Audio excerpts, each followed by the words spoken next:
genuinely concerned by what he saw. With what he saw, he was worried. He sounded confused. Then, as he described what the aircraft was doing, I became a little bit concerned too. I had extreme doubt as to his safety. Come in, please. Flying a single-engine aeroplane over water, lost communication in such strange circumstances. I put an alert phase on the aeroplane, and once that had elapsed, we then went to the distress phase stage, and that was the commencement of the search. There's been no recovery of any wreckage. Of course, he has gone, so we're left with an open case, which sounds very much like he did encounter something very mysterious, and there's no other conclusion that I can come to other than that. The voice you just heard was that of Steve Roby, the flight tower service operator out of Melbourne Flight Air Service. On October 21st, 1978, Frederick Valentich was piloting his Cessna airplane over Bass Strait, heading southeastwardly for King Island. This is when he radioed Steve in a controlled panic, stating that something anomalous was not only following his aircraft, but was now flying directly above it. Valentich described the object as rather large, cigar-shaped, metallic, with a green light pulsating from it. It passed over his plane and then vanished out of sight. Moments later, it returned and was once again dangerously close to Valentich's aircraft. The last words of his transmission were as follows, quote, "It is hovering, and it's not an aircraft." This is when the transmission went dead, and Frederick Valentich and his plane were never seen again. This strange case of a possible UFO and disappearance of a pilot has gone down in the annals of ufology, both controversial and deeply mysterious. Personally, it has fascinated me for decades, and when I learned that today's guest actually spoke with the girlfriend of Valentich, I knew I had to hear from him. But we'll have more on today's guest in just a moment. So I do have a news story for you guys this week, and I want to get your thoughts on this because I honestly don't know what to make of this, but I've been following it for a couple weeks now. This case comes out of Rio Branco in Brazil on March 27th, when news outlets started to report that a young man, Bruno Borges, had been reported missing by his parents. To preface this, he'd apparently always had a fascination with both the occult and aliens. So apparently, Borges' parents came home from vacation, and when they tried to enter the young man's bedroom, it was locked. They were finally able to pry it open, and what they saw was absolutely jaw-dropping. Now, they did record what they walked into, and it can be viewed online now, so I'll post a link to the video of this. It's deeply fascinating, to say the least. So, apparently, Borges had covered the walls of his bedroom with coded text and extremely detailed diagrams. Also, set out on a table were these series of self-published books written in code and numbered. The strangest thing, however, was in the center of the bedroom, a massive statue had been erected of Giordano Bruno, a 16th century philosopher and theorist who was eventually burned at the stake for his proclamations of outer space and exoplanets, which could possibly harbor alien life. An artist rendering also was found hanging on a wall of the bedroom, which was assumed to be that of Borges, dressed as the philosopher, with an alien creature putting his hand on Borges' shoulder. While this is all deeply mysterious, it left so many questions. The first being why his siblings hadn't noticed he was doing all of his work in the bedroom and not letting them in. So his sister explained that he'd locked himself in the room for 24 straight days, saying that he was working on a, quote, project, and that he was not to be disturbed. So while they knocked on the door to check on him sporadically, he always said he was fine and to leave him alone. When his parents arrived home from vacation and learned of all this, they broke into the room and made this discovery. As of right now, as I'm recording this, April 21st, Borges is still reported missing. Many believe that once the books he'd lied out on the table, once they're decoded, it will lead to his reappearance. But local authorities are working with the parents and with Interpol to try to find him. But they are also working with decoders to try to unravel the mysterious and cryptic messages he left behind. Social networks have been going crazy on this case. Everything from debating its authenticity to trying to decode the strange symbols and diagrams he left on the walls of the bedroom. People are also theorizing as to why Borges did this in the first place. Some suggesting he may believe he is channeling the work of Giordano Bruno and continuing his work. Others think that he may have been taken by an alien race to finish his work, while the people back here on Earth decipher his books. It's all very speculative and extremely strange. So one of my listeners, Current, recently brought to my attention a couple developments in this case. Apparently, a childhood friend of Borges, one Thales Vasconcelos, told Brazilian news outlets that he actually helped Borges encrypt the text in the books, and that he was tasked with transcribing the books from Portuguese into this secret code. The text supposedly ponders the meaning of life and how Borges had been given a, quote, mission to write the books. But the friend remains mystified to just exactly what this mission is, or who is giving it to Borges. Investigators have managed to track down the artist who created the statue in the room. His name is Jorge Rifesplat, and his beliefs are that Borges is in fact a reincarnation of Giordano Bruno. So this case just seems to become crazier and crazier as small bits of the puzzle are being put into place. But the real question is, if any of this is genuine. My hesitancy with this from the start is that not many mainstream news outlets are covering this case. Not that that proves it to be disingenuous because of this, but with a young man missing and this terribly strange thing going on, let's be honest, entertaining mysteries, you'd think the news outlets would be gobbling this up. So many believe that the occult-like aspects of this all is somehow connected to a shadowy society, the Illuminati, and that they're attempting to keep it all under wraps until Borges makes his return to the world. Others believe it's all some sort of performance piece, seeing how far the story can spread. Now, if that is the case, then I fell for it, hook, line, and sinker, because this story to me, it just gets creepier and creepier, and I want to keep following it. So, I guess we'll just have to wait and see if Bruno Borges ever returns, or what the exact messages in these series of books he's written truly mean. But I'm interested in hearing your thoughts on this entire situation. Is it a genuine head-scratcher? Is this young man some sort of astral-projecting, reincarnated philosopher meeting with aliens? Or is this all complete bullshit? Send your thoughts to spreg@somewhereintheskies.com, or join our active Facebook page, Somewhere in the Skies Podcast. You can also tweet the show. The handle is @SomewhereSkies. And if you're listening on YouTube, let us know what you think in the comments below. Setting this story on the skeptical debate shelf for now, let's get to today's guest. Micah Hanks is an author, researcher, podcaster, lecturer, and radio personality whose work addresses a variety of areas, including history, politics, scientific theories, and unexplained phenomena.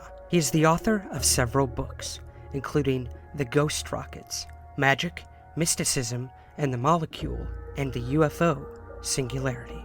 Today, I speak with Micah about some of the most intriguing UFO cases to date, including the one you heard about at the top of the intro.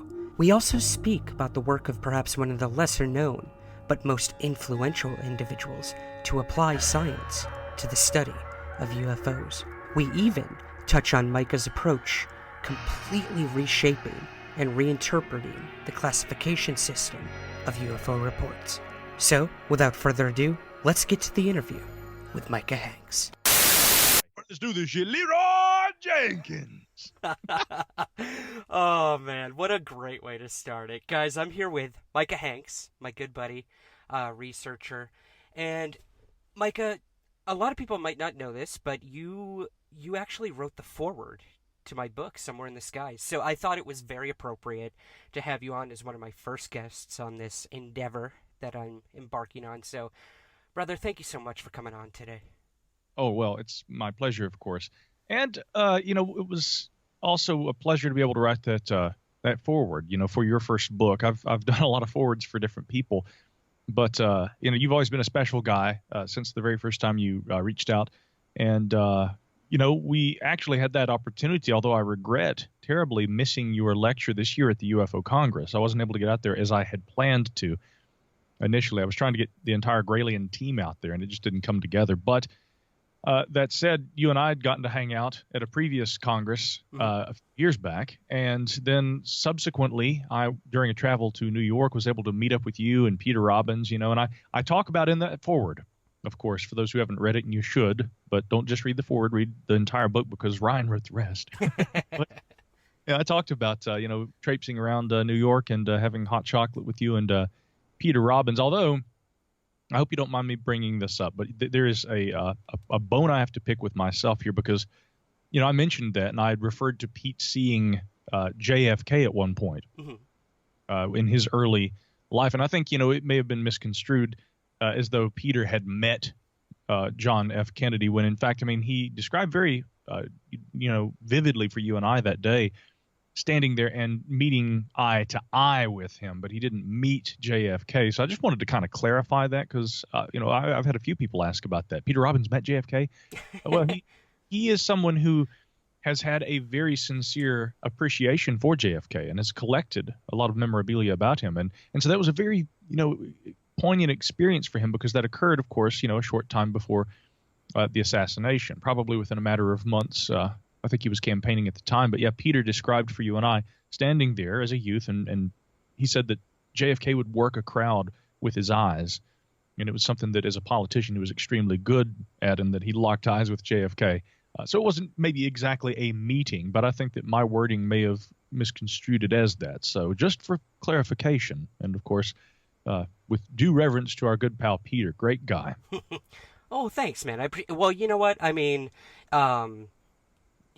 Myself included, like that's things that can be often overlooked pretty easily, and maybe we misheard one another, or we were taking a sip of cocoa at that time. But it's funny, Peter even told me one time, quote by Samuel Clemens, the difference between the right word and the almost right word is the difference between the lightning and the lightning bug. So you gotta love that. That's poetry right there. Well, everything Peter Robbins says is poetry. He is one of the most thorough individuals that I've ever met or known. And we were in Minneapolis together last spring. And as we were standing out there, and although it was spring, it was frigid cold. I remember it was so cold when we were standing out there, and he was having a cigarette. And if I seemed antsy, it must have been having nothing to do with what he was talking about, but just the chilly wind. And Pete, of course, being a New Yorker yourself, you're the same. You're probably more used to that cold wind, and he was standing there just completely unmoved, unaffected, and telling this elaborate story. And here I am. I don't handle heat well, but I live in the South where it's so hot and I'm freezing. I was just frozen. Yeah. So I've got so many good Pete stories, and I know you do too. So he's just a wonderful guy, and and that's why I wanted to bring that up, just because, again, I think me personally, and I know it's the same for you.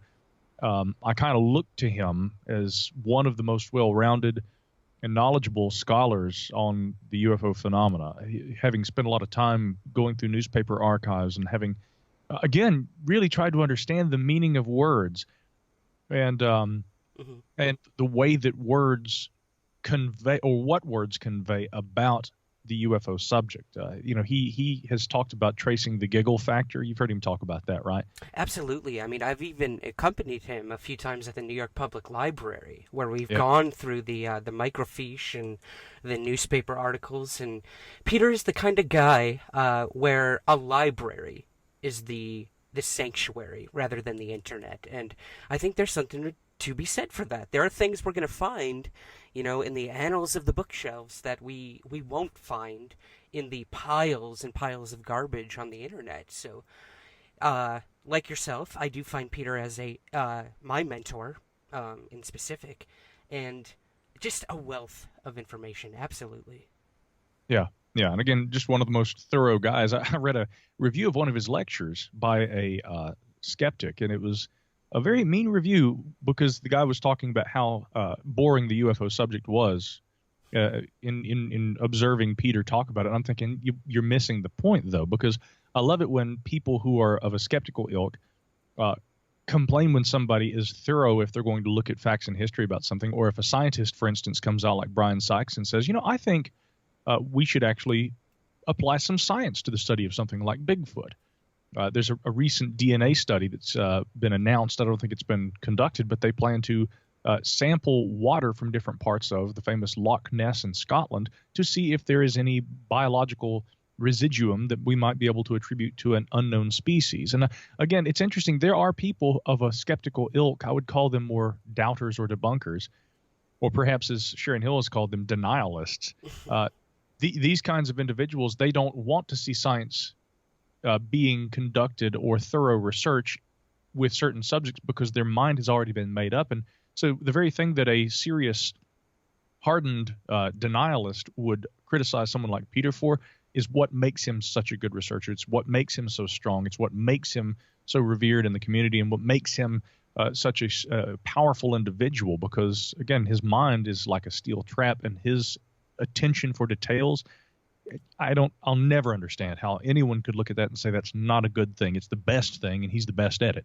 Oh my God, dude. I mean, I can't remember what I had for breakfast, but this guy is recalling what people were wearing, when he was 12, 13, 14 years old, and he met, a famous actress on Broadway, or he met this academic. It's incredible. And did he meet those academics, or did he see them at a distance? We're gonna have to get his word on that. Yeah. Oh yeah. Well, I can't wait to come back up and visit and see you and Pete. We're long overdue for some more hot chocolate, or heck, we could even do coffee or tea this time. Let's get crazy. Let's just get a little nuts for sure. Yeah. All right, my man. So, I mean, I first came across your work through your book, The UFO Singularity, which we can definitely dive into a little bit if you'd like. But what really struck me was there was a case that you covered in chapter 4 of the book about a gentleman named Mike Reese, and this really caught my attention. And I'd love, if you wouldn't mind, if we could kind of bring our listeners a little taste of what that case was, walk us through it, and what you made of this.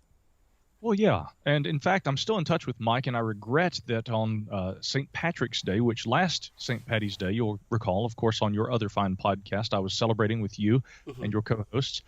This year, I was busy, and I wasn't able to get out of the house at all. And it so happened that, everybody was in Asheville that day, and they were all saying, hey, you got time to catch up and have a drink or something.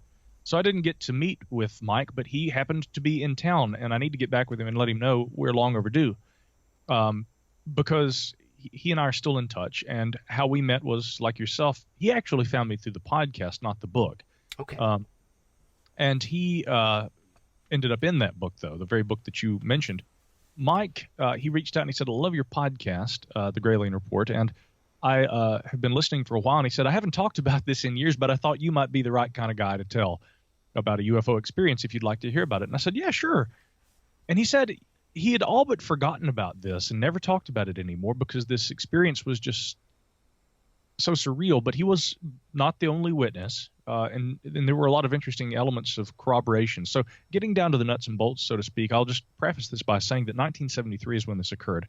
And right there toward the end of 1973, there were a lot of significant UFO reports that have kind of been gone over and rehashed over the years. And so I wanted to discuss this because in my book, The UFO Singularity, I wanted to talk about what Mike Reese experienced because it not only coincided roughly with that period, 1973. The Pascagoula abduction of Charles Hickson and Calvin Parker, that was a big one, but there were others too right around that time.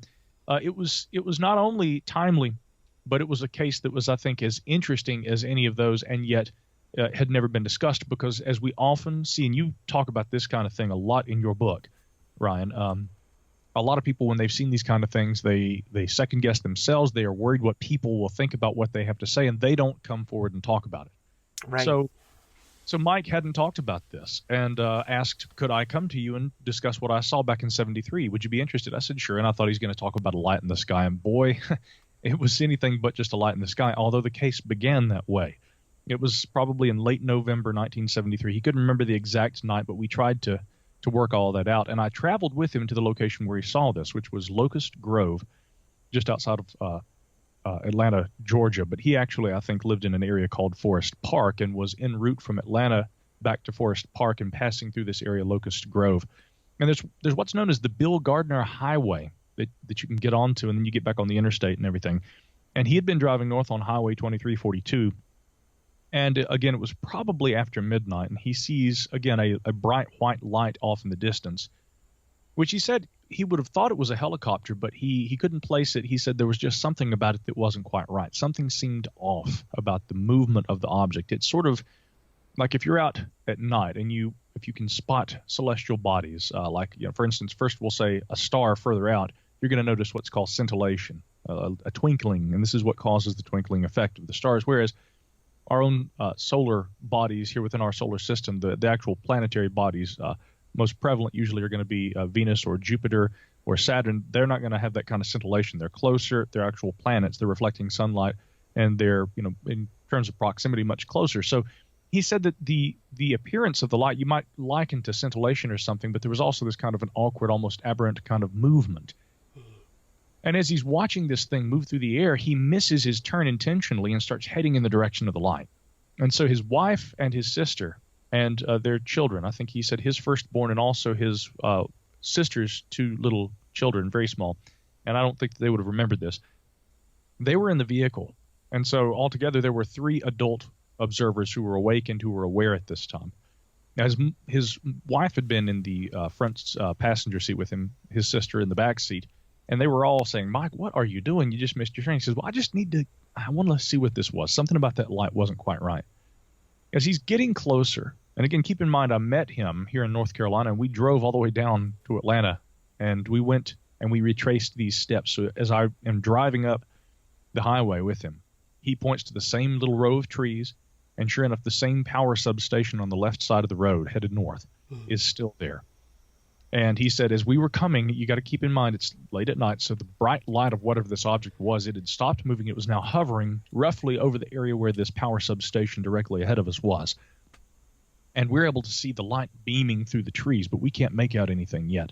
And he said, I was getting so excited, the anticipation building as I'm coming up on this object, you couldn't imagine.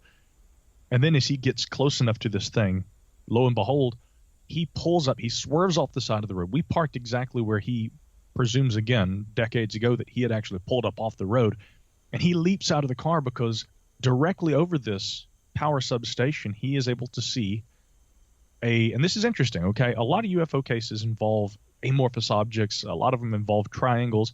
From time to time, you also get elliptical kind of objects. There aren't very many that really are good, what I would call saucers or discs. Mm-hmm.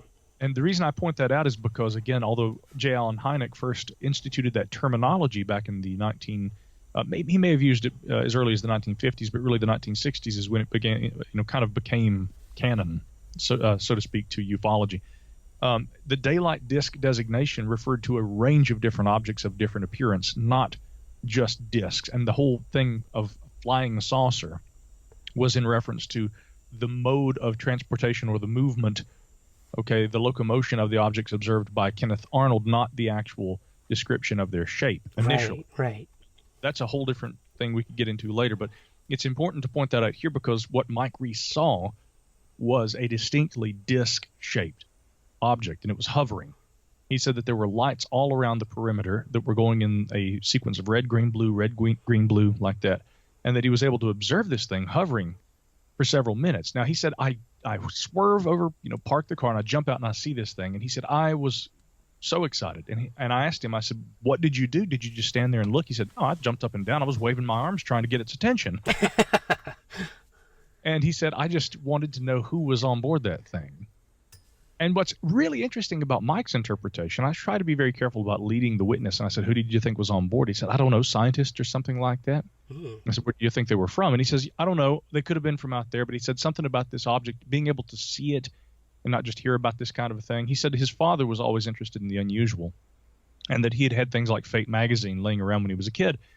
But he said this object defied all expectations. It didn't seem otherworldly, but then again, it was unlike any aircraft or any kind of device, machinery, anything that he had ever seen or could conceive of existing on Earth. And so he said, something told me this was perhaps an earthly technology. Nothing about this said this is so far out it's got to be aliens.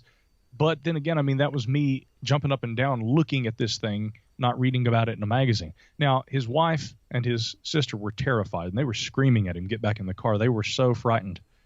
And when I met with him back in probably 2011 for dinner, his wife at the time, they had divorced, unfortunately, but she wasn't present. But his sister did come out that night, and she was able to confirm that the details that Mike had given me were correct. And he provided not only a full written report, but then we also met and discussed it. His story's never changed. There had never been weird, crazy, additions or anything like that. He did say that at the time he worked for the Georgia Division of Transportation, and that the next day at work he suddenly had a headache and got sick, physically sick, and had to be taken to the infirmary. And they told him that he had suffered from an ocular headache, and that was all. But again, I wondered, what might have caused this headache, because we do, as we're going to look at a little later with another UFO case I think we're going to be discussing, there are people who, after they have observed a UFO at close distance, they will suffer physical effects that are typically not very good, right? So the other thing that was so sad was that Mike had a good friend that he worked with there at the DOT, and he started to describe this the next day, and he said that they talked about space and astronomy and things like that all the time. As he began to describe the object that he saw, he says his friend, his eyes widened, and he said it was the most palpable sense of what would you call it? I guess, it was just this guy thought that Mike was nuts and literally almost just didn't want to have anything to do with him anymore after this experience. And he said it was those kinds of experiences when I would try to talk to somebody about this, and they would absolutely shun me. I just shut up and I just quit talking about it. But he said I did, right after it happened, I did contact the local news station there in Atlanta, and they said they'd gotten all kinds of reports of people who had been driving that night over on the adjacent interstate, because he watched the object and it hovered for several minutes, and then it began to drift off probably what would have been to the west over in the direction of the interstate. And he said, I knew as I was watching this thing move in that direction, people out there driving on the highway had to have seen it. And sure enough, they'd gotten a couple of reports there at the news station that he said. But again, nobody seemed to really report on this because it just seemed, crazy. Yeah. So, that was his report. And one of the things that I found extremely interesting about it was the sequence of the colors that were moving around the periphery of the object. Because, again, that red, green, and blue, you got to keep in mind that red, green, and blue are the primary colors as far as light goes, whereas with pigments, it's yellow, red, and blue. When you combine those three primary, this is referring to what's called additive light theory. Essentially, you combine those three colors of the primary spectra and you get white light. And he described initially having seen the thing at a distance as resembling a white light that he said something about it was weird. Again, that sort of scintillation, but not. Yeah. And what that said to me was, this is an obvious clue about the mechanism and the locomotion of this object, what was propelling it through the sky. I asked him, I said, was there any evidence of this object turning counterclockwise or otherwise? And he said he could really discern. He said that the lights moving in sequence might have given that appearance, but he said it was too difficult to discern because the actual exterior of the craft looked like a kind of brushed silvery gray, very dark, but metallic. And of course, in those conditions, very little could be discerned. But the other interesting thing about it, again, is this object hovering over a power substation. In other ufological literature, we hear about this kind of thing often, Ryan. UFOs that hover over power substations or over nuclear facilities. Absolutely. Yeah, the Maelstrom Air Force Base incident comes to mind first and foremost. But yeah, please elaborate. Well, and just to be briefly, I'll give you another recent example. John Greenwald of the Black Vault has for years done a fabulous job obtaining government documentation about UFOs. And again, I don't understand the mentality of people who would turn their nose up at this alleged phenomena when you can go and you can read these documents. The most recent had been, I think, the Nuclear Regulatory Commission. He had sent an FOIA request to them, and they finally sent back a series of documents that referred to a incident that occurred around 1986 where a triangular-shaped aircraft had been traveling down the Missouri River, about 150 feet, I believe, if memory serves, above the water, and it hovered outside the intake of this nuclear facility. And the first night, there had been only one member of the security staff who had observed it. He tells a bunch of the other people the next day. What happens? You guessed it. They all laughed. They didn't believe him. Well, lo and behold, they say lightning doesn't strike twice. That may be the case, but UFOs occasionally do return to the same location once again. And in this instance, the very next night, he's out there. There are other guards on duty, some of them the ones who had laughed the night before, and they see this thing coming back down the Missouri River once again, and it hovers next to the intake for several minutes, then turns around and goes back up the river. This time, they were able to get a bunch of people out there. They all saw it. See, that's interesting. Whenever I hear, I don't know about you, Micah, but when I hear about repeatability of these UFO events night after night, that's when my skeptical lens comes on, and I do begin to wonder if this is something conventional, if this is something man-made, or possibly some sort of weather anomaly due to the consistency of it. What do you make of that idea that, if this thing is happening over consecutive nights, you could look at something like even the Bentwaters case, that it's happening over and over again. Is this, whatever it is, surveilling the area constantly, or is this possibly some sort of consistent anomaly? It's difficult to say. In this region where I live, we have the Black Mountain Range a little further south of Asheville, where I am. And in the Black Mountain Range, particularly around the area called the Linville Gorge, it's one of the most beautiful scenic wilderness areas, really, I think, on the eastern United States. And it's one of the largest gorges, which they would call a canyon out west, but the largest east of the Mississippi. And I think that the geological features present there are probably a big part of what is behind the mechanism, if you want to call it that, behind what's known as the Brown Mountain Lights. There is some variety of Earth-like phenomena that occurs there, and I have seen very good photographs over the years. I've been down there, and I've had a couple of experiences where there may have been things that I also observed myself, and I know that sounds very dodgy. There may have been things you observed, but again, what I've seen has never been on par with the things that people have described that they have seen. I mean, I'm talking people have said they've seen large, bright white, beach ball-shaped orbs of light that ascend into the air. They usually come off of one of the adjacent ridges. Sometimes they will travel over the gorge and come in their direction and hover and things like this. See, I've never had that happen, but a lot of people describe that down there in the Linville Gorge. So the Brown Mountain phenomena, again, that seems to be a recurring natural phenomena. And there are scientists like my friend Dr. I almost said Albert Goodyear. That's a different scientist friend of mine. This is Dr. Daniel Caton, who's an astronomer there at App State.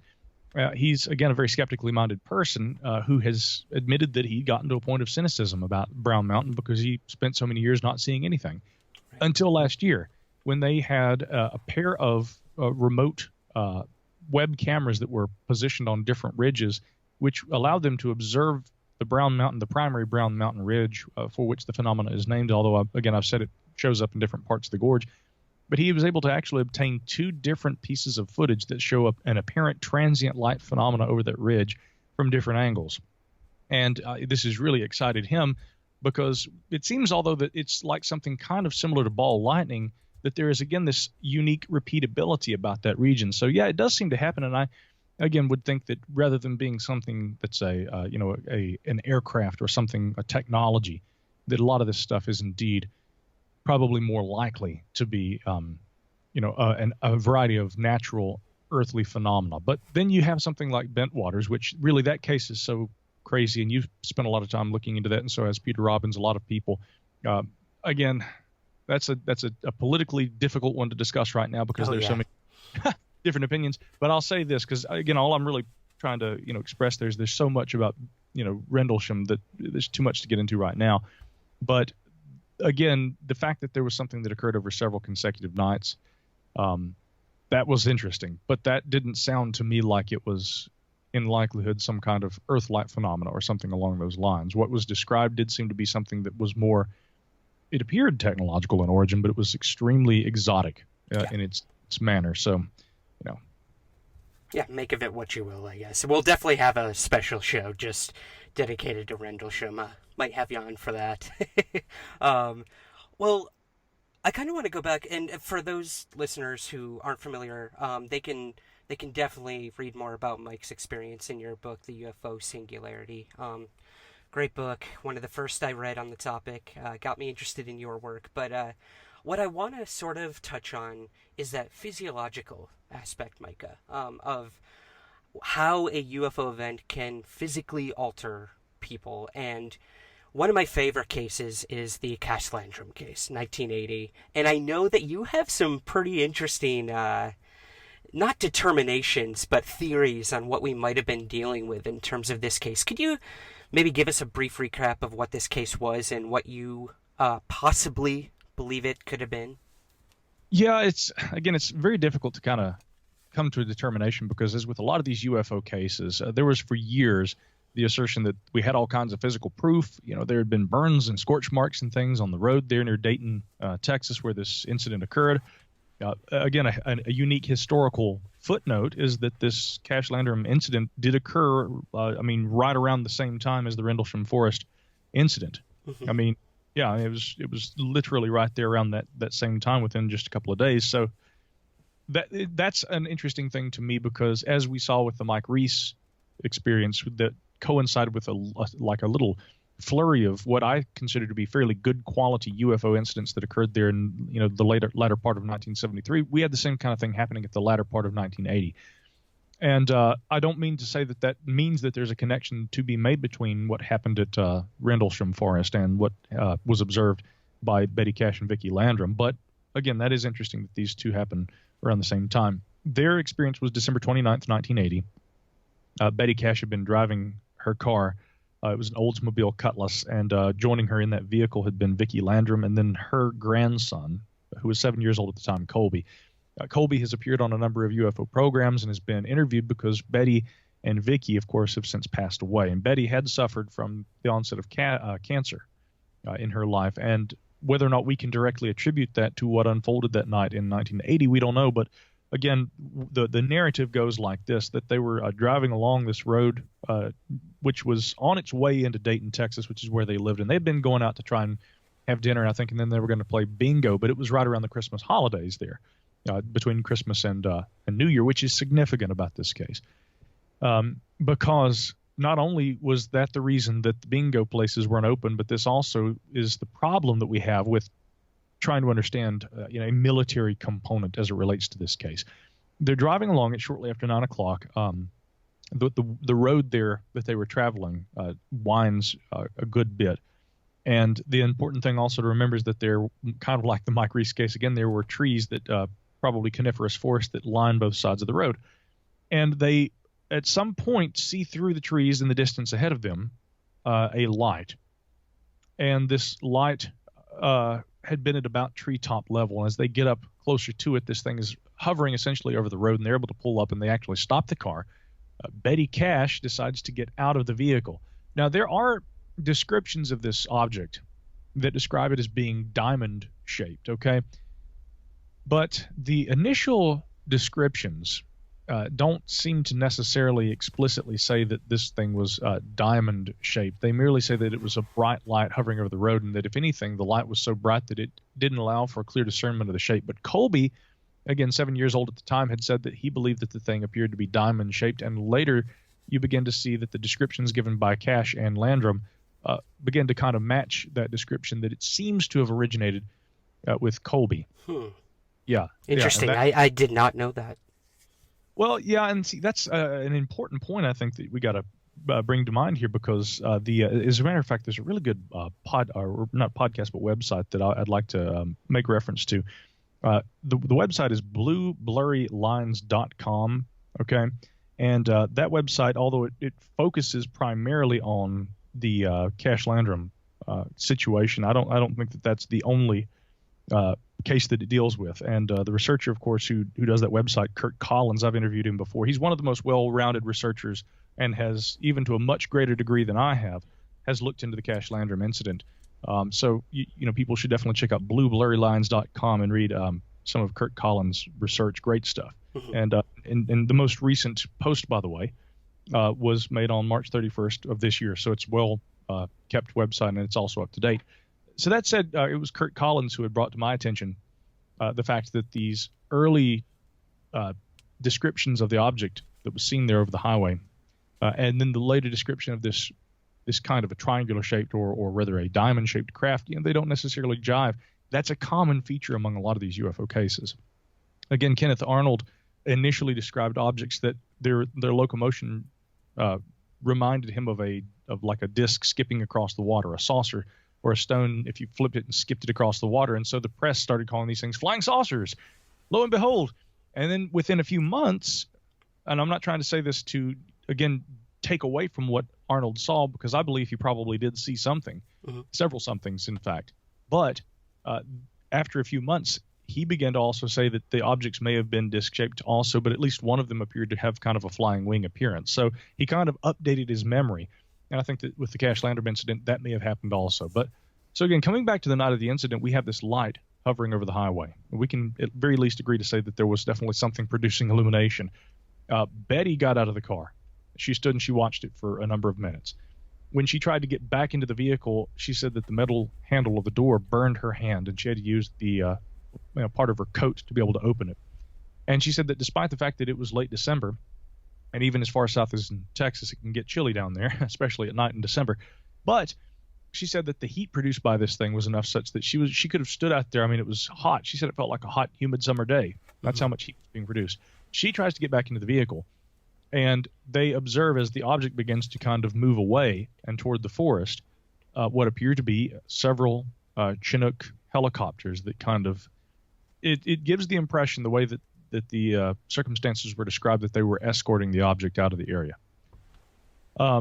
Betty, having gotten out of the car within the next 24 to 48 hours, began to suffer what appeared to be symptoms consistent with exposure to non-ionizing radiation. Now, there are a variety of different ways that this might happen, or what different varieties this could be. Without getting into the science of non-ionizing radiation and what different varieties there are and what they can do, this kind of an exposure to radiation could certainly cause such things as perhaps like a sunburn-like phenomena or effect on the skin, and also could, theoretically, could probably also cause a certain sickness like radiation poisoning. Whatever the case, Betty seemed to suffer these effects. Vicky Landrum and Colby to a lesser degree, and remember, they didn't get out of the vehicle. Right. So, with regard to this case, I mean, exactly what was seen, they went to the Air Force. They had tried to seek, help for their medical conditions, especially Betty Cash. The problem was that they said, of course, at that time during the holidays, that there had been no known military operations occurring, and none of their Chinooks, none of those helicopters should have been out and flying. Now, there are two ways we can interpret that. This means that there was some sort of military operation that those regional facilities could not account for, and therefore perhaps this had nothing to do with that region. Although, again, that's the problem that many researchers over the years have had. The biggest, perhaps, is if there were these Chinook helicopters, not only seen by Cash and Landrum, but also there had been, I think, a former law enforcement officer, or at very least an off-duty, who, along with his wife driving along, they said that they didn't see any kind of anomalous-looking lighter aircraft, but they certainly saw helicopters moving together. So there were people who had said that they'd seen these helicopters that night, apart from Cash and Landrum, but nobody can account for where they came from. That's one of the biggest problems with the case. So the other way that we might interpret this is, and is it fair to ask, was there something that was going on that the military did not want to release, and they have not released information about an actual valid operation that was underway that night? Again, Cash and Landrum, when they first saw this thing, they had likened it in this eschatological fashion to being like the end of the world. They said, we weren't sure what was going on. There's this bright light. We thought maybe the world was ending. Right. Later on, I think Betty Cash had phrased it differently and said, we don't know that it was necessarily aliens or something from another planet. But, I mean, whatever this was, I mean, we'd like to know. We'd like answers because, we've been affected by it, mentally perhaps, but more obviously physically too. Mm-hmm. And this resulted in a lawsuit, am I correct? Yeah, that's right. I think that this is one of these famous UFO instances where the people who had claimed damages from this, it did absolutely result in a lawsuit. Now, that's the funny thing is that, again, I'm really troubled by the mentality of skeptics that would assert such things as the following. And I've actually seen this. Now, I want to say Robert Schaefer did not say this himself. he did an article on his website, and I like Robert OK. He was there that same year you and I were there at the International UFO Congress, and he wrote a fairly unfriendly blog post about my lecture. And so I just ran up to him and I said, hey, listen, I'm not what you made me out to be. And if I have an opportunity to reach out and, directly engage, especially at an event, a skeptic and talk with them, we often find that we have a lot more in common than we differ on. So this is in no way me attacking Bob Schaefer, but somebody of skeptical ilk commenting on a blog post he did at his website, Bad UFOs, in relation to this case had said that Betty Cash had probably laid under a heat lamp to achieve the burned appearance and then drank toxic chemicals, household cleaners and things, nearly killing herself so as to fake the effects of radiation poisoning because they were trying to extort money out of the government. Okay, that's one theory. Now that's more likely, you see, than them seeing a UFO because we have no evidence of aliens. And therefore, it's more likely that this was just a hoax, a heist. They were just trying to get money. Mm-hmm. The skeptical mind, not all skeptics do this, by the way. No, I'm very skeptical. I call myself a skeptic. But I don't go fabricating cockamamie stories that offer a quote-unquote believable explanation just to try and detract from the idea that something out of the ordinary was observed. And I don't think that what was observed was necessarily all that out of the ordinary. Again, if you want my speculative opinion on what was observed, it was probably something along the lines of a high-yield thermal emission device, possibly something, and there are patents that exist for devices like this, although the few that I've observed are probably, again, just a handful of those which might be perhaps not only out there, but also some of which may be in use and have been tested by military agencies. Why they were doing this test right around Christmas, that's anybody's guess. And again, there is no documentation that supports that theory. So that's why I have to say this is speculative, because again, people said that they saw Chinooks in the air that night. That doesn't jive with the official records. We've never been able to really, to my knowledge at least, reconcile those two issues. But there are such things as patents that describe a thermal emission device, and I wrote a blog about this a while back that suggests that an object perhaps that would be used for the very quick inflation of a large hot air balloon or something like that might be useful. When I compared notes with Kurt Collins about that, he said, well, no, that's very interesting, Micah, because he said in those initial descriptions given by Cash and Landrum, rather than the diamond shape that Colby kind of described and that they later started talking about, when they were asked about that and what it looked like, they said it was, if anything, balloon-like. Oh, okay. So to my way of thinking, I wondered if there might not have been something that was, again, capable of a lot of energetic output. It would seem to suggest that whatever the source of this energy was capable of causing these burns and the ensuing radiation sickness-like issues. But then there have been other researchers like Brad Sparks who had suggested that because there was no direct evidence of radiation found in the environment, in the general locality where that incident took place, he said he couldn't conceive of that sickness being induced by anything but something chemical. So, again, I think that part of the problem that we're looking at here is what caused Betty Cash and also the Landrums to fall ill. Is there any evidence that really was something in terms of a source of radiation? Could it have been something else that would have caused similar effects? And would that rule out the nuclear component altogether? So those are some of the issues that we face with that case. But again, it really infuriates me, Ryan, when people say, oh, well, they did this to themselves. They were trying to get money. Right. I mean, you and I both know there's very little money to be had as a researcher. I would assume there's not much to be had being an experiencer either. You have everything to lose, in my opinion. Maybe you get lucky, you strike a movie deal or something, but I mean, to risk your entire mortality to do this just seems a little insane to me. But who knows? I mean, we don't have either of these individuals here any longer, as this is often the case with many UFO incidents, to tell us their side of the story anymore. We have Colby, and that's about it. So, it will go down in the annals of UFO history as one of the more compelling cases for sure, but will we ever find an answer? Frustratingly, we often never do. And in this case, we probably won't either. But, again, talking about people who profit from ufology, I mean, I will acknowledge my own Yeah, to an extent, I have a certain degree of distaste for UFO events, and this coming from a person who in the past has coordinated some fairly large events myself, let's not forget. And I haven't done any of that in recent years because it's more trouble usually than it's worth. And also my ideology has changed a good bit too. I used to kind of think it was more like, oh, let's just get a bunch of people who we may not necessarily agree with and just get them all together because, for both educative and also for entertaining purposes, this will be of merit. And then I get the kind of feedback from people. I couldn't believe that you would associate with Eric von Daniken or that you would associate with this person or that person. To me, seeing something that I would consider, for instance, Ryan, to be complete bunk, I can still find that subject interesting. But when I hear somebody discussing a very fringe claim or something very far out, it just makes me want to investigate those claims more skeptically myself. It doesn't, oh, wow, I'm suddenly brainwashed and I believe that humankind was seeded by aliens that visited back in, the dawn of civilization.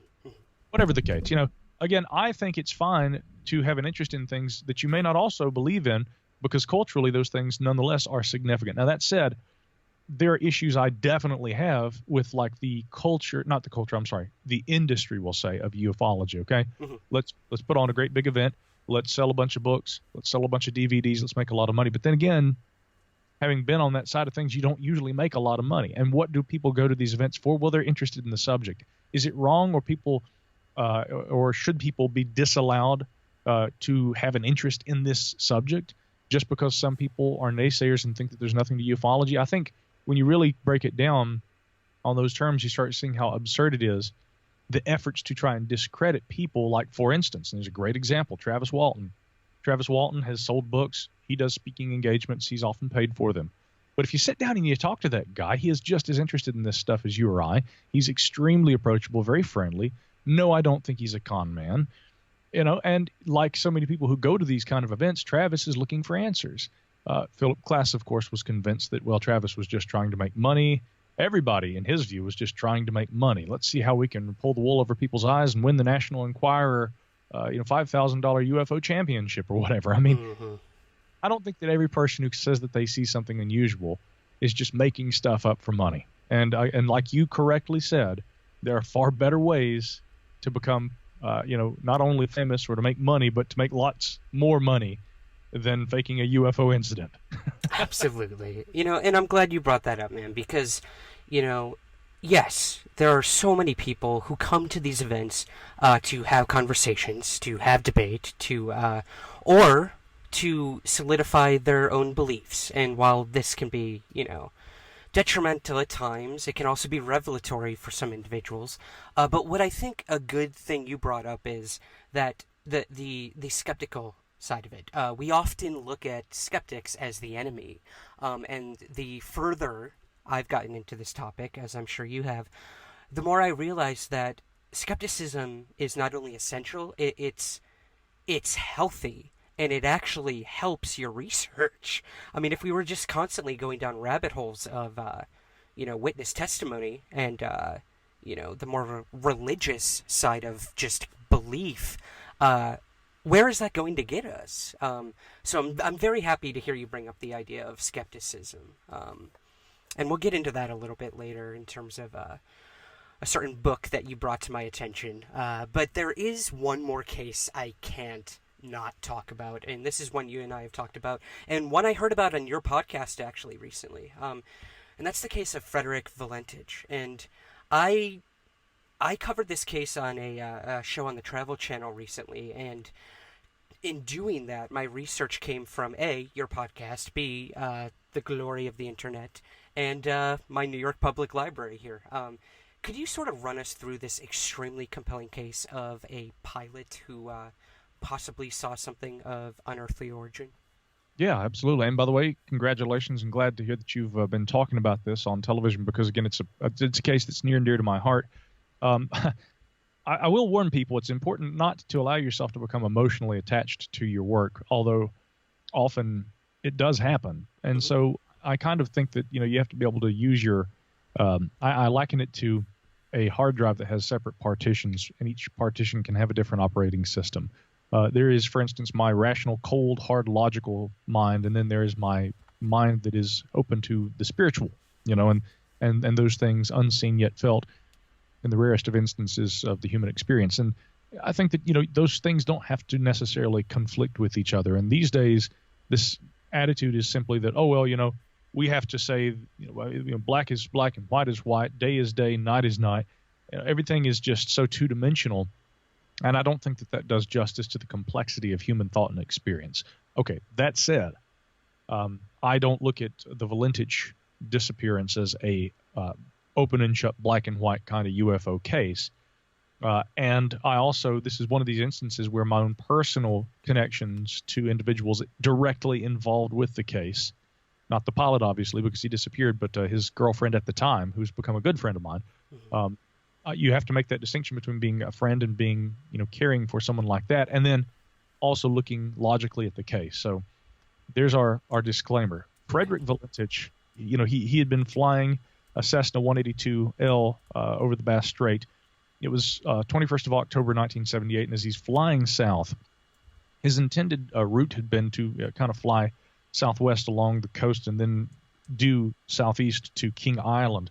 There's some weird aspects to this case because the flight log that he'd filled out, of course, describes a flight path and whatnot, but he left much later than what the flight plan had stated. Right. The lights on the runway at King Island were never turned on because they had not apparently been notified by Valentich that he was planning to fly there. That was considered strange. What essentially happens is he's flying that evening. He is taking off, shortly before dark. And I think while he's flying, it wasn't completely black dark out, although it was beginning to get dark. It seems what Valentich was trying to do, he had a test coming up, and he was trying to get some night flying hours in, which he didn't have a lot of. So being a somewhat inexperienced nighttime pilot, I think definitely is something that figures into this case and what may have happened to him. But as he's flying down on his course for King Island, Melbourne Air Traffic Control begins receiving communications from Valentich, and he is identified, of course, as Delta Sierra Juliet. And he's contacting Melbourne and saying, Melbourne, do you have any traffic at this altitude? And they've got, I think at this time they've got Valentich on the radar. Yes. I think later on, I think he also may not have been on the radar, but at that point they had him, and they said, we don't have any traffic at your altitude, but he's describing some sort of an object, some sort of a green light or some object with a green light on it, and it's flying and it's kind of going in circles.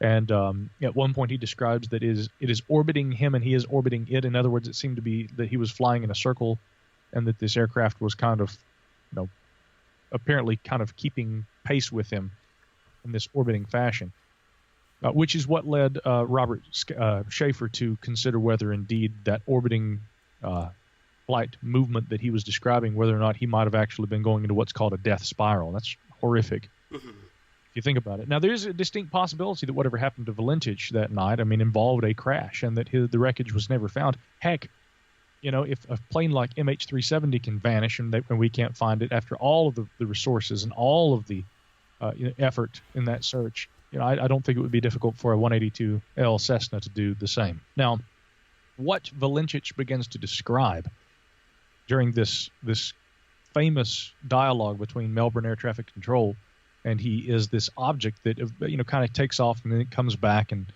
at some point he asks Melbourne Air Traffic Control again about this object, and then he says, Melbourne, the object is directly above me. The object's directly above me, and it's hovering, and it's not an aircraft.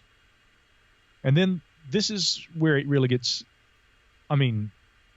cold-blooded eerie, I think, because the recording, which was released to family members, and there were 2 MUFON investigators in the United States who also reviewed the recording, and we'll come back to that in a moment. But what the public has access to, of course, are the transcripts. On the recording, it was said that there was about 14 seconds of metallic scraping noise after he says it's hovering and it's not an aircraft. And then the story goes that they lost contact with Valentich. So, yeah, I'd always been fascinated with that case, Ryan, and at one point, one of my listeners in Australia wrote to me and said, "Hey, Micah, I've got a friend who was Freddie's girlfriend when he went missing. I think that you two should catch up and talk." Wow. And at first it didn't even dawn on me what this person was saying, because they said, "Oh, Freddie's girlfriend? Who's Freddie? Where'd he go?" And I remember reading that email and going to sleep and then getting up the next morning and going back and rereading the email. And I'm like, oh, Frederick Valentich. So he says, yeah, Rhonda is a good friend. She works here with me. And, she said that she would be happy to talk to you. So we arranged for a Skype. And brandy glass in hand, and here in my bunker, it was late at night on my end, and then of course early morning in Australia, where she and her husband Joe were, and they were sitting there drinking coffee, and you can see the trees and stuff and the sunshine in the background. It was really sweet. We had this great conversation, and I talked with Rhonda about just all sorts of different things in relation to this case. She has kept every newspaper clipping. She has, scrapbooks full of stuff about this case. Not only for her emotional attachment to it, but it's fascinating because Rhonda, like so many, she had this personal experience. She may not have seen a UFO, but she knows the story, and she was, of course, she called it an interrogation, but she was interviewed by the air authority there in Australia because they were trying to find out if anybody knew anything about Valentich, and they had to look at all possibilities, and they couldn't rule out the possibility that maybe he had planned his disappearance or something like that. And I have heard those anecdotal reports of people. There was one in which a person claimed that they were in, I think it was the Bahamas, but they met a guy who claimed he was Frederick Valentich. There's very little in the way of substance, let alone validity, I think, to those stories, but they do come up from time to time. Rhonda, on the other hand, she has no idea what happened to him, but she certainly took an interest in UFOs thereafter. And one of the things that's weird, Ryan, is that a few years ago, the Australian government did post its files on the Valentich case online, and a number of us downloaded those and read the file. I have a copy of them myself. And they described Valentich as being kind of, depressed, dark, not a Friday night type, they quote Rhonda saying. And when I talked with her, I said, was he a depressed kind of person? Do you think that could have contributed to this? Could it have been a suicide? And she said, he wasn't really like that. And I've read those documents that you're talking about, and I know what they said that I said. And yeah, I might have said he wasn't exactly a Friday night type, but he wasn't depressed. He wasn't a loner, anything like that. She said we loved to go dancing. He was very, well-dressed, very, fashionable. He would come in. He was very friendly when he would come in and see her at work, and he would talk with people and things like that. She said that the strangest thing, though, had less to do with Freddie, and it had to do with an incident that occurred about a year after he vanished. She was in a department store where she worked at the time. And a gentleman comes up to her, and he says, I remember you. You're Rhonda Rushton. You were Freddie's girlfriend. And she didn't recognize him. Well, he was with the authority, and he had been one of the people who had helped with the interview of Rhonda Rushton. And he seemed to indicate to her that the recording that was released to Guido Valentich, his father, that there was – well, and this is what's funny. They described that recording as being an edited recording. The edited recording of the dialogue with air traffic control was released. And I'd always wondered, okay, what do they mean by edited, right? Yeah. What didn't they hear? Yeah. And this conversation, right? Yeah, where Rhonda's talking with this fella, he seems to indicate that after the metallic scraping noise, that after that portion of the audio, that there may have been further dialogue, which is not on the transcripts and presumably not on the tape that was released. Now, so I asked, I asked for clarification. I said, hold on, now, are you telling me that there's allegedly more to that recording? And she said, that was the impression that I was given during this conversation. But nobody's been able to hear this. But we do know that what was released to the very few who have copies was described as an edited tape. Okay. That's weird. Another strange thing is that the Valentich family had written a book apparently about the case, which was stolen.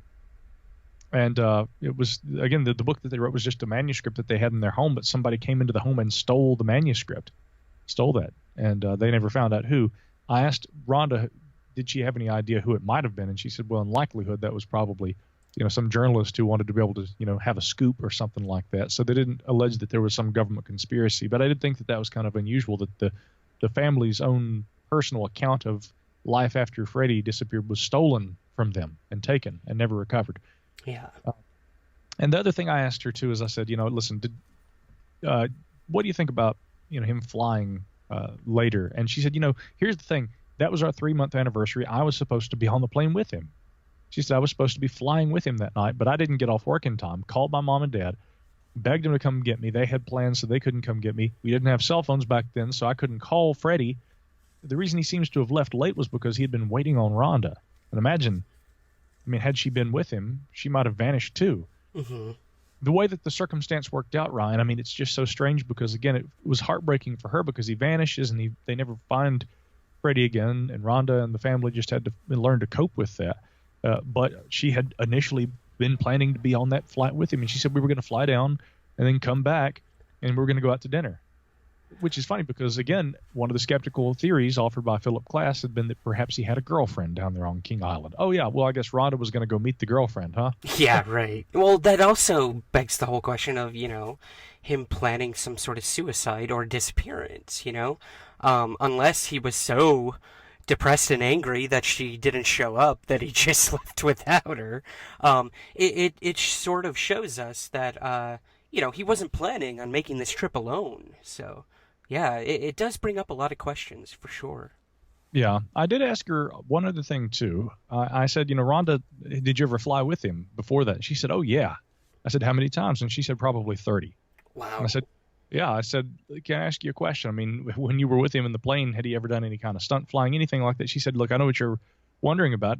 Were we ever upside down? Because one of those theories had been that he'd been flying upside down. I didn't realize he was upside down and crashed into the ocean, and that the light he saw and mistook for a UFO was the light of the cockpit of his own aircraft, the light of the cockpit there reflecting off of the ocean below him. She said he did loop-de-loops and zero Gs and all these other kind of things. She described a variety of different things that Valentich liked to do when he would fly. And she said, so, yeah, I mean, I'd been in the plane with him before when we had flown upside down. Trust me, you know when you're upside down. And she said specifically that in that kind of an aircraft that the radio, the mic would be dangling upside down if he'd been flying.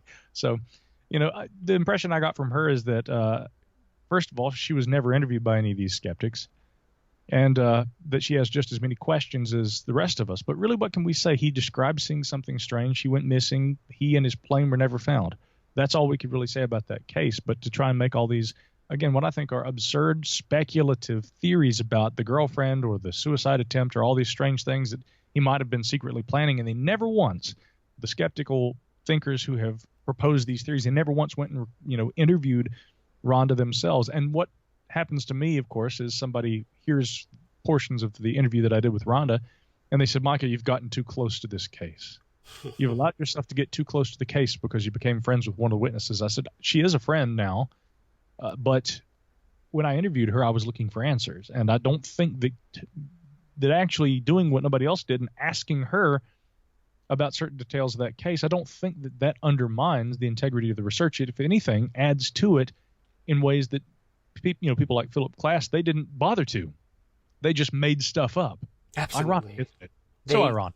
It really is. They either made it up or they didn't take the time. And, our good buddy Stan Friedman always says, the skeptics always use my mind is made up. So, well, I mean, such a compelling case. My God, speaking of Glass, he referred to this book that I want to talk about with you as one of the most significant and useful books on UFOs ever published. Now, for someone like Philip J. Glass to say that means something. And you brought this up to me, you sent me a picture of the cover, and you said, you gotta get this book. And that was by astronomer Allan Hendry. I want to sort of talk about what this book is about and how it can relate to where we're heading in terms of ufology these days. We've got a lot of, I guess, pathways that ufology is taking, whether it's scientific, whether it's from the soft sciences, whether it's from a cultural standpoint, a contactee standpoint. The possibilities are endless, but this seems to be a strictly scientific approach. Could you tell us a little bit about this book by Mr. Hendry and why it means so much to you? Yeah, this is a book that I will mention this book to so many people, and I mean, some of the most revered UFO researchers of modern times had never heard of this. They might have heard of the author, Allan Hendry. Of course, he was, I think his minor was in astronomy. He was actually a commercial artist. And like me, this may sound strange because in the context of a discussion that's very specific and really picking over the details about, a number of UFO cases, which Hendry did, and I would argue in a much more scientific fashion than anyone probably before or after him. But I take it that he was also somebody who had sort of a passing interest in UFOs, like I do. That may make no sense, but again, the range of stuff I'm interested in, UFOs are like the pinky finger on the hand, okay? Right. But anything that I'm interested in, I try to be thorough with it. And so often I'm invited on shows like this, and we will talk about UFOs, and then next thing I see is, some skeptic's written a blog post talking about ufologist Micah Hanks. I never claimed to be a ufologist. And Allan Hendry, for at least a few years, was a ufologist. What he did was essentially, while there was a period that the Center for UFO Studies under J. Allan Hynek during the 1970s, while it had some decent funding for scientific studies of UFOs, they had time for a full-time employee. And so Allan Hendry became that employee. I think that Hynek had said that he favored Hendry because he did have some background in astronomy, and again, that minor. But yeah, his primary focus and actual commercial profession was he was an artist. His wife, on the other hand, actually was a astronomer, and I think had a PhD. Yeah. Yep. So yeah, and she often would assist him, by the way, with various investigations. So what Hendry would do essentially is he manned the phone line there at the Center for UFO Studies, and he would, 9 times out of 10, he would be able to very easily rule out UFOs. And he discusses how when I say rule them out, he makes the distinction between the unidentified flying object and then the IFO, the identified flying object. And in his book that he wrote in 1979 called the UFO Handbook, which no longer in print to my knowledge, but you can still get copies on Amazon, used copies. It's a very thorough book. It describes everything that he would go, the entire list. He would run the gamut from, this was a popular one back in the day, advertising planes. And occasionally I'll get UFO reports even these days where people say, I saw this UFO. It was the craziest thing I've ever seen, but it was so strange, Micah. It was advertising Pizza Hut. And I've actually had people say that they saw UFOs that seemed to be like flashing letters that said Pizza Hut. And I said, that was an advertising plane. Yeah. And incredibly, people have never seen this. They don't know what an advertising plane is. Well, that was, I think, in a lot of those cases, maybe a majority, these are what a lot of people described as being UFOs. I suspect that the famous UFO seen by John Lennon there in New York may have been one too. And I know that would probably anger a lot of people to try and seemingly diminish the importance of that report. But I think any good UFO case deserves to be studied. And if we can identify what it was, all the better. So again, that may be what Lennon saw in his famous encounter. But Allan Hendry would call air traffic control operators in the region in question. He would sometimes travel to the scene. He would personally investigate and sometimes use field equipment that included, Geiger counters and things like this. And he seriously did very good scientific research and documented the majority of these UFOs and was able to identify them. But as is typically the case in ufology, there was that distinct minority of cases that really seemed to constitute something strange. And there are these great chapters in that UFO handbook he wrote. One of them, after the whole range of classifications of different things that might be misidentified as UFOs, the IFOs, he has the IFO message, and he breaks it all down and kind of looks at it as a statistician. And then he starts making correlations and starts examining what we take from people who think they've seen incredible things, when in fact we now know what they actually saw, and we know it couldn't have been what they described. Then he looks at the UFO phenomena and does a whole separate chapter that's titled The UFO Message. And this is some of the best writing I've ever come across on interpretive analysis of the truly unexplainable UFO cases, in which he goes into all the range of different kinds of possibilities and things that may be afforded us. And it seems that, like a good scientist should be, Allan Hendry was very skeptical. In fact, Stanton Friedman told me last February, he said, he was just too skeptical for me.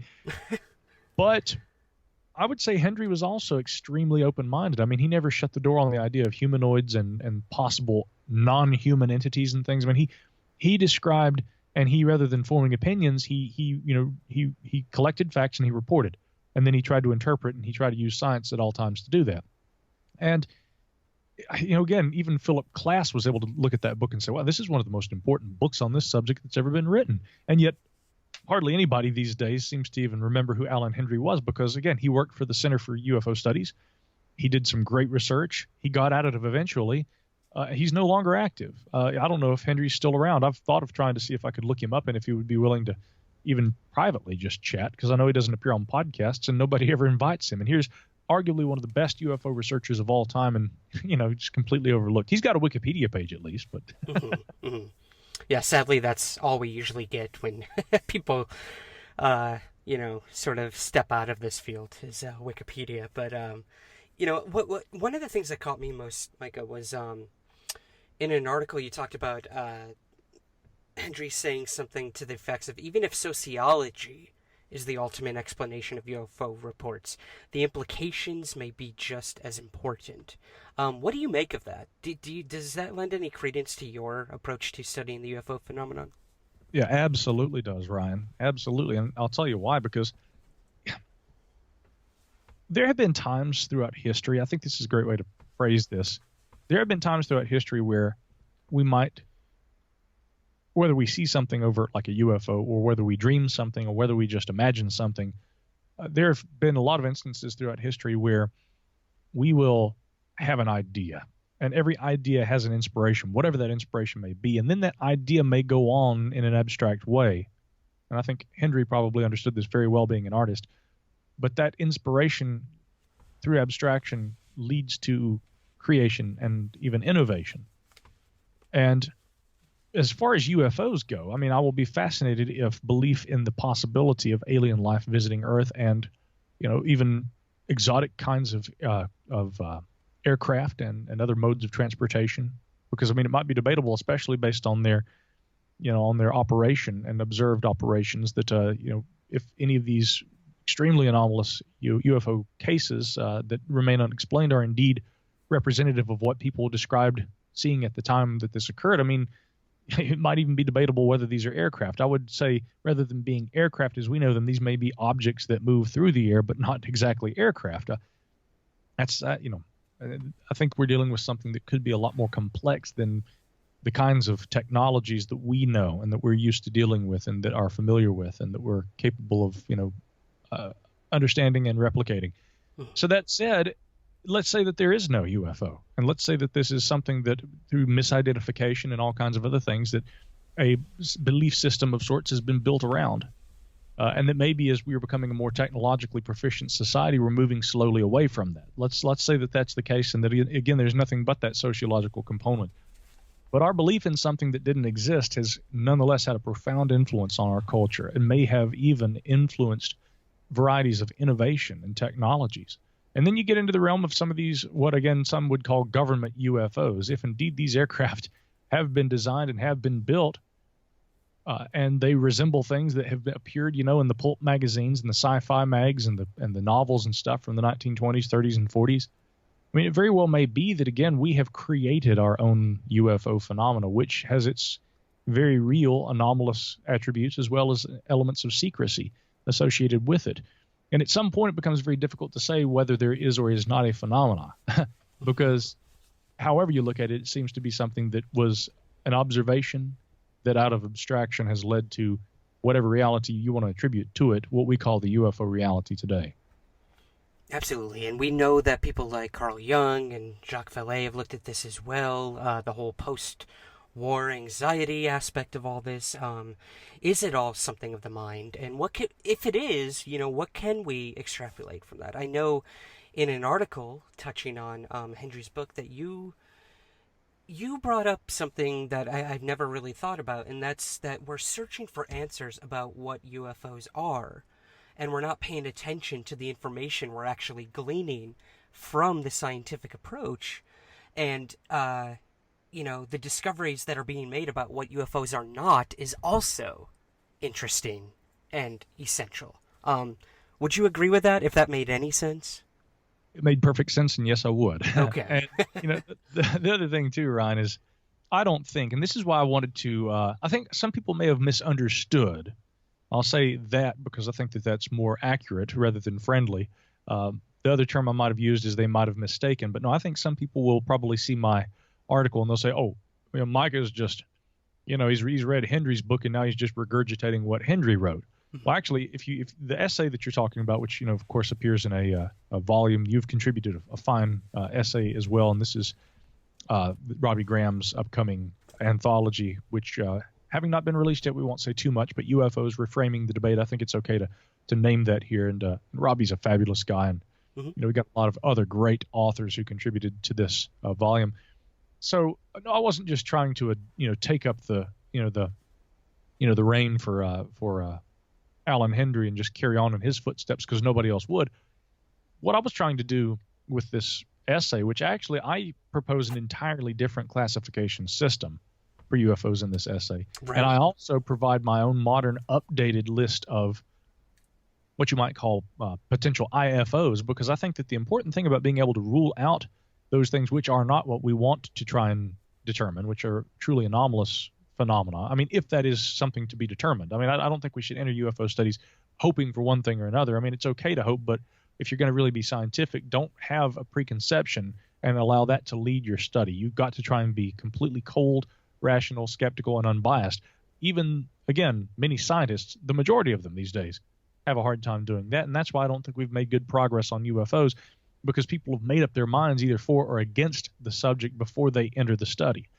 Let's really just try and leave our biases and opinions at the door, and let's just do the science, Nobody really these days, well, I can't say nobody, but hardly anybody these days is really doing that. Allan Hendry did. So the first point I'm trying to make is that, look, this is the model, and we have a lot more information and a lot of better technology at our disposal today than we did in the 1970s when Hendry was doing this.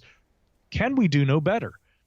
So first, here's the model. Here's what one was able to do with, again, archaic implementation by today's standards. Shouldn't we be able to do better when we've got an era in which these multifunctional devices called smartphones are carried around in everybody's pocket? We all have a decent camera. We all have flight tracking radar in our pocket, or you can if you download actual Flight Radar 24. I have that app. I recommend other people get it. It's easy to determine whether what you've seen was a iridium flare satellite or if it was the International Space Station. You can get the Sputnik app, and you can monitor both of those kinds of man-made objects that are in Earth orbit. I mean, you can use your smartphone as a veritable transportable UFO tracking station. Mm-hmm. And yet we, with all this technology at our disposal, have so few people doing good science to study UFOs. So that's the crux of the article, is how do we bring science back to this subject? If we want to reframe the debate on UFOs, maybe we should start from scratch. But you know what? We've got a lot more tools to take with us this time. Absolutely. I think it's both a gift and a curse in this technological age, for sure. But yeah, I mean, this idea of the UAP, I think, is where we're heading. The term sort of hit mainstream when Hillary Clinton brought it up. But, there have been many researchers using this term for a while now, that we are dealing with phenomena in the sky or possibly on the ground and in the water that we can explain. That doesn't necessarily mean it's a solid object. And also, we both know that the term UFO comes with so much baggage, was coined by the U.S. government themselves, the Air Force in particular. So this idea of moving towards a more UAP-centric study, I think, is it's exciting.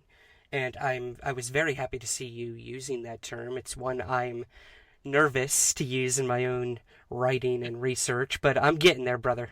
Gathering the courage. Well, it's okay. And, maybe it's not even about courage. I've had people come to me and say, Mike, I notice you use UAP an awful lot these days. Are you trying to sanitize the study of UFOs by using a slightly different term that has less stigma attached to it? And I can't say that that's not a part of it. But what I will certainly say is that if you actually look at those designations and you do consider those stigmas, again, I say UFO and people think spaceship, but that's not what a UFO is. And when Edward Ruppelt, who was the first, head of Project Blue Book, he proposed that term and coined it also back in the day. A funny little side note, by the way, he didn't say it should be pronounced UFO. He said it is to be pronounced UFO. It didn't seem to really stick, although some people, especially in the UK and other parts of Europe, you'll hear them say that more often. Although there's also the OVNI variety and a number of other things too.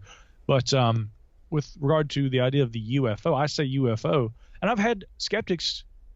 I mean, I wish I could say fellow skeptics. I've got many people who are fellow skeptics, and I would dare to consider myself one of the most skeptical people in the so-called UFO community who does not identify himself as a debunker. Okay, but I'm, if anything, I'm right there in line with Allan Hendry. So I'd like to think that if people like Philip Klass liked Allan Hendry, I don't care if they would have liked me or not, but I hope that they would have recognized my mentality on this as being similar to Hendry's. But That said, again, I say UFO, and I've had people try to argue with me. Well, you may say that it means this or that, but we all know what somebody means typically when they say UFO.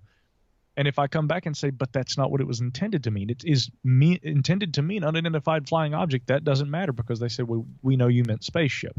It's incredible the varieties of different interpretations that people can use. So how is UAP any better? Well, unidentified aerial or unexplained aerial phenomena, I think is the proper term, but I think it kind of goes back and forth.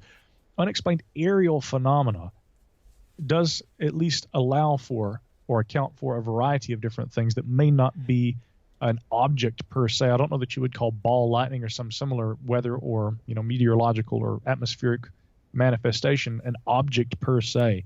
I just think that UAP is a slightly better catch-all term in reference to the broad range of phenomena that we are describing when we discuss UFOs. Although that term is still very popular, I do think that it is a little more stigmatized and a little less bendable, a little less flexible in terms of the variety of phenomena we're studying. Absolutely. And maybe one day we'll move away from it. Only time will tell. But like you said, within Robbie's book and beyond, we are trying to reframe that debate, and we've only begun to erase the whiteboard and start again. But I think it's exciting. I think we've got a long way to go, and I think you're one of those people who are really bringing new questions to the table, Micah. I gotta ask you, brother, what are you working on? What should we expect next over at the Gralien Report? Oh, there's always so much going on. I mean, I'm working on a secret book project right now with a co-author friend, which I've said very little about. You're one of the very few people who does know much about it, and one of the reasons why it's secret, it's nothing clandestine, so to speak. It's just a project that is well outside the scope of UFOs and UAP. Now, with regard to the UAP subject, it's something that I do hope to be putting together a book about sometime, I hope, within the next year. This will be kind of a follow-up to a book I wrote a couple of years ago called Ghost Rockets. Ghost Rockets, of course, dealt with varieties of UAP that very closely resemble missiles, rockets. Again, it starts with the history of what was going on in Scandinavia in 1946, shortly after the war. But it's I think it goes much deeper than that. And, of course, I was able to collect a lot of information leading right up to the present where similar torpedo-like or missile-like objects, I mean, by all intent, I borrow that classical ufological term ghost rockets for these, but I'm referring to a continuation of phenomena, whether or not they are all indicative of the same phenomena. And the most fascinating case of all that I discuss in that book is a case that I didn't realize this until recently, Ryan, but there was an incident in November, I believe, of 1995. I know it preceded the TWA Flight 800 crash. Mm-hmm. And there were a number of crews aboard aircraft. There was a Lufthansa flight, a British Airlines flight, and they were all in communication with Boston Air Traffic Control and saw a object, they said, that had a green light on the front and seemed to be, or a white light on the front, and then it had a green trail it was producing. Everybody said it was just a meteor, but the pilots and the crew all said this thing was flying. It stayed in the air, maintained a horizontal trajectory. It looked more like an object, not like a meteor. The radar people said that they were that may not have been the case, that they were able to see it, but they were able to confirm its appearance by multiple aircraft. Peter Davenport of the National UFO Reporting Center had obtained a transcript of it, but I just found out that the audio is available on YouTube, so people should be on the lookout for that. It's just fascinating. Oh, wow. So I'm hoping to do a follow-up to that book that'll look at mystery satellites, objects that were in Earth orbit since the 1950s, before we had the tech to be able to put them up there, and the continuation of claims of strange things seen in orbit in the years following, and even going back to the 19th century, too. So anyway, I don't want to get long-winded. I've already done plenty of that. So Not at all. That's the basic gist, though. And then there's finally this other enduring mystery I'm working on. I can't say too much about that at the present time, but I hope to have another book out about a strange and somewhat ufological something going on down there in Chile. It's fascinated me for a long time. Yes, a very active area for sure, and also one who's willing to come forward with the information they have. So there's right there, that's got to help. Do you have any special events or anything coming up? I've got a couple of cruises that I'm going to be doing in September and November, and those are the Ancient Mysteries cruise, where I'll be giving an archaeological lecture, which will have something to do, and this is letting a little of the cat out of the bag, but that lecture will have to do with this primary book project I was talking about. And then in November, the Mysteries Cruise that I'm doing with my good pal and fellow podcaster Jim Harold, that is going to be really fun. But I'm going to be doing a discussion about my other interest, which is true crime, which involves some of its strange disappearances. I think that really the Valentich disappearance is one that kind of got me into that. But I've looked at a lot of non-ufological disappearances too, and that is something, of course, popularized a lot by David Paulides. But I think that on the true crime side of thing, there are also a lot of unsolved crimes like the D.B. Cooper skyjacking case. All of these kind of things, they just fascinate me. So that will be the subject of the lecture on the Mysteries Cruise. And then you and I believe in August, are going to be in Canada together at a event, right? Yep. Yes, we are. Yep. I just signed away on my my time off requests for work for that. Very excited. Yeah, please tell people about that.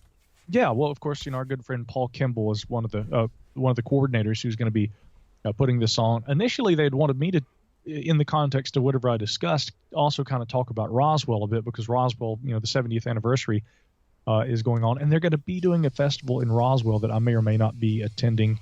We'll have to see. There are some other things on the books possibly, but I have to wait for confirmation on that. But I think Paul has asked that I talk about something a little different, as it turns out, and which I think will be great. And it's going to be a little different kind of an approach to things in the context of all the stuff that we hope we'll all be studying there together. So I'm just glad to know that you'll be there, and we'll be headed up to Nova Scotia and doing some fun ufological talking later this summer. Yes, very much so. I haven't been that far up north in a while, so it'll be refreshing and in the summer, nonetheless, which will be good. Yeah. Oh, yeah, absolutely. Oh, awesome, Micah. So, brother, where can we find out more about what you're doing?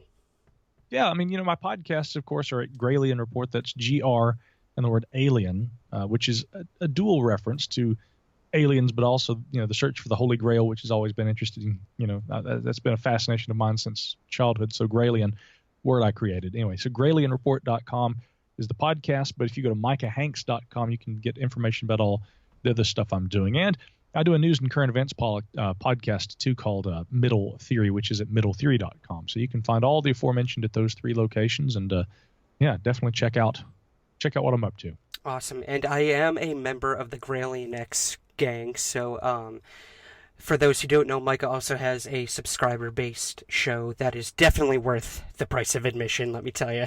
I love getting those extra treats every week in my iTunes box, so check that out at his website as well. And again, Micah, I can't thank you enough, brother, for coming on for one of my first interviews of this new endeavor, and again, couldn't think of a better person, so truly an honor, and we'll talk soon. My pleasure, and you're a fine interviewer. So much continued success as you go forth and podcast, okay? Thanks so much, man. Take care. You too. I hope you enjoyed today's interview with Micah Hanks, and please do check out his weekly radio show, The Gralien Report, on the KGRA network, or subscribe to it on iTunes. While you're there, make sure to subscribe to Somewhere in the Skies, and please rate and review the show. It helps more than you know. If you have any questions, comments, or guest suggestions, you can reach me at sprague@somewhereintheskies.com. Well, that's it for episode 2